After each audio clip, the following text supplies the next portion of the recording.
Quand on dit Jésus est Seigneur, il faut dire Alléluia. Jésus est Seigneur. Gloire à Dieu. J'aime quand on est en train de célébrer la gloire de Dieu. Est-ce qu'il y a moyen de mettre quelque chose ici pour moi?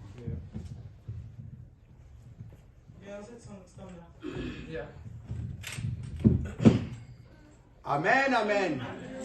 Soyez bénis. Hein, c'est Julia. Ça va? Je suis dans la joie de te revoir encore en 2023. Amen. Maman Nella, Maman Bijou, Jemima, Shekina, 14 ans. Incroyable mais vrai. Bientôt 15 ans. Je t'ai vu naître.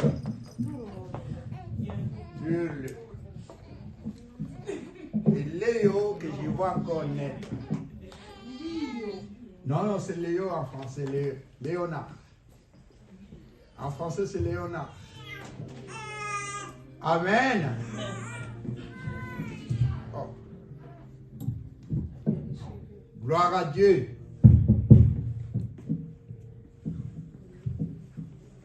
Amen, amen. Nous allons partager un sujet très, très important que j'ai intitulé, j'ai intitulé le pardon et ses bienfaits, ou si vous voulez bien le pardon et ses conséquences. Le pardon, c'est quelque chose que nous connaissons. Le pardon et ses conséquences. Entre parenthèses, ses bienfaits. Nous allons lire la parole de Dieu dans 1 Corinthiens chapitre 13. Nous lisons verset 1 à verset 8.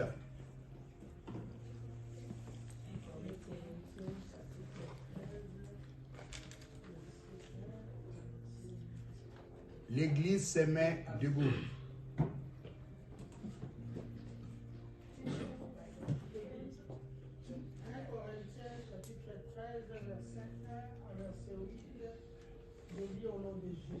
Amen.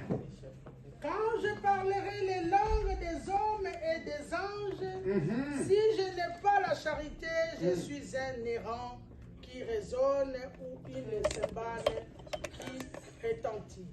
Et quand j'aurai les dons des prophéties, la science et tous les mystères de toute la connaissance, quand j'aurai même toute la foi jusqu'à transporter des montagnes, si je n'ai pas la charité, je ne suis rien.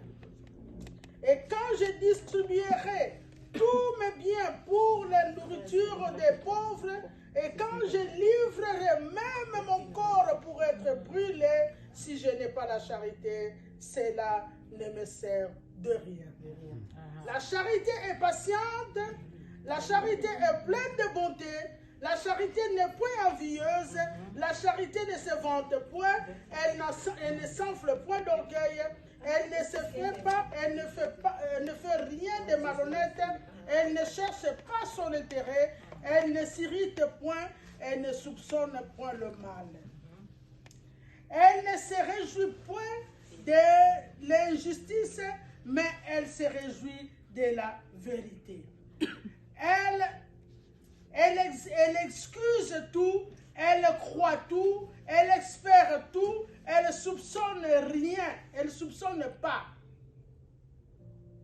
La charité ne périt jamais, les prophéties prendront fin, les langues cesseront, la connaissance disparaîtra. Car nous connaissons en partie... Il fallait arriver à 8. Oh, je préfère en disant la charité, il faut dire l'amour. Dans ma Bible, on a parlé de l'amour et non de la charité.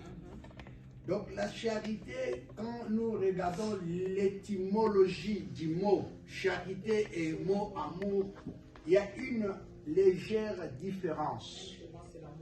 Mais ce qui est accepté